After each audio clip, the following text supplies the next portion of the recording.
শোনো, দাঁড়াও। হ্যাঁ হইছে আমার বন্ধু, আমি তোমার বড় ভাই, ঠিক আছে? আমি হ্যাঁ আমার বন্ধু, আমি তোমার বড় ভাই। যা সত্য, তোমরা হইছে হিন্দু মানুষ, আমরা মুসলিম। হ্যাঁ, যে তোমাদের প্রতি অন্যায় বিচার করছে শাহপুরের ব্রাহ্মণবাড়িয়ার নবীনগরে এক গৃহবধূকে অপহরণ ও ৩ দিন আটকে রেখে নির্যাতনের চাঞ্চল্যকর অভিযোগ উঠেছে। অভিযোগ রয়েছে, পূর্বপরিচিত এক যুবক কৌশলে ওই নারীকে অপহরণ করে নবীনগর সদরের একটি বাসায় আটকে রাখে। ভুক্তভোগী নারীর পরিবারের দাবি, আটকে রেখে তাকে শারীরিক নির্যাতন ও ধর্ষণ করা হয়েছে এবং মামলা না করার জন্য ক্রমাগত হুমকি দেওয়া হচ্ছে। যদিও স্থানীয়ভাবে ঘটনাটি নিয়ে পরকীয়ার গুঞ্জন শোনা যাচ্ছে, তবে কোনো পক্ষেরই দাবির সত্যতা এখন পর্যন্ত নিশ্চিত হওয়া যায়নি। এ বিষয়ে নবীনগর থানা পুলিশ জানিয়েছে, অভিযোগটি অত্যন্ত গুরুত্বের সঙ্গে নিয়ে তদন্ত কার্যক্রম শুরু হয়েছে। নিরপেক্ষ তদন্তের মাধ্যমে প্রকৃত সত্য উদ্ঘাটন ও অপরাধের দৃষ্টান্তমূলক শাস্তির দাবি জানিয়েছেন ভুক্তভোগী পরিবার ও স্থানীয়রা। Lead news 24, news desk.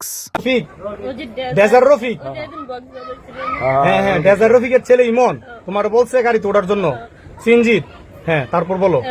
এরপর আর কিছু মনে নেই, একটা স্প্রে দিয়েছিল, পরে বাসার মধ্যে নিয়ে তালা ধরেছে, আমরা থাপড়ে করতে কানের মধ্যে একটা থাপড়ে দিয়েছিল, হাতে চারি কিলো নিয়ে জায়গা মোবাইল নিয়ে জায়গা তোমার এসে মারছে এবং স্প্রে দিয়ে অজ্ঞান করে বাসায় নিয়ে তালাদা ফালাই রাখছে। তালাদা ফালানে তোমার মোবাইলটাও নিছে গা, তারপরে হাতে শাখাও খুলে লাইছে, তোমার নির্যাতন করছে, অত্যাচার করছে নাকি? তুমি বলো, তোমার কি অত্যাচার করছে? হ্যাঁ, তোমার কি নির্যাতন করছে? হ্যাঁ করছে, করছে করছে কেটা? ইমনে ইমনে নির্যাতন করছে। আর সাথে ছিল কে? কালকে গেছিল, হ্যাঁ কালকে একদিন ছিল। আর ইমনে হ্যাঁ গিয়া খানা টানা দিয়েছে, হ্যাঁ জড়িত ছিল। মুরাদও গেছিল না? মুরাদ হচ্ছে কামাল মিয়ার ছেলে, উত্তরপাড়ার, সেও ছিল। আর কে কে ছিল জড়িত?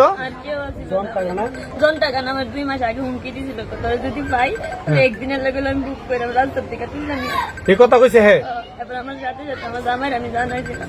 তোমার জামাইরও জানাইছো? হ্যাঁ কি এই যে ডেজার রফিকের ছেলে কি তোমার অনেকদিন যাবত এরকম ডিস্টার্ব করতেছে? না না, ডিস্টার্ব করে নাই, এমনি ফোন দিতে, কিন্তু আমি চিনতাম না। তোমার জামাই কোথায় থাকে? সৌদি আরব থাকে না? তোমার জামাইর এটা জানাইছিল জনটার বিষয়টা? আচ্ছা ঠিক আছে, তুমি ভয় পাইও না। এখন যে ওই যে আমি নাস্তা ছিলাম, এরা বক্স বন্ধ হয়ে দিয়েছিল, পরে আমি এরা বয়া দিয়েছিলাম, কুত্তার বাচ্চা না চোরের বাচ্চাকে। কারে? ইমন্ডে ডেজার রফিকের ছেলে রে? ওই যে কায়লের সময় হ্যাঁ বহা দিছিল না? বক্স বন্ধ করে দিয়েছে, যে কানে সামনে বয়া দিয়েছিলাম। হ্যাঁ, এই বকা দেওয়ার জিদ দিয়ে তোমারে অপহরণ করছে। জানি না, এই যে বয় দিয়েছে এর সাথে আমার পরিচয় নেই ঠিক। অপহরণ তো করছে, এটা সত্য?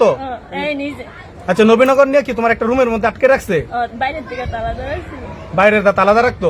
মোবাইলটার কথা আর মোবাইলের বিষয়টা? মোবাইলের নিচে চাহাটিও খুলে রাখছিল, আর কি দিয়েছে।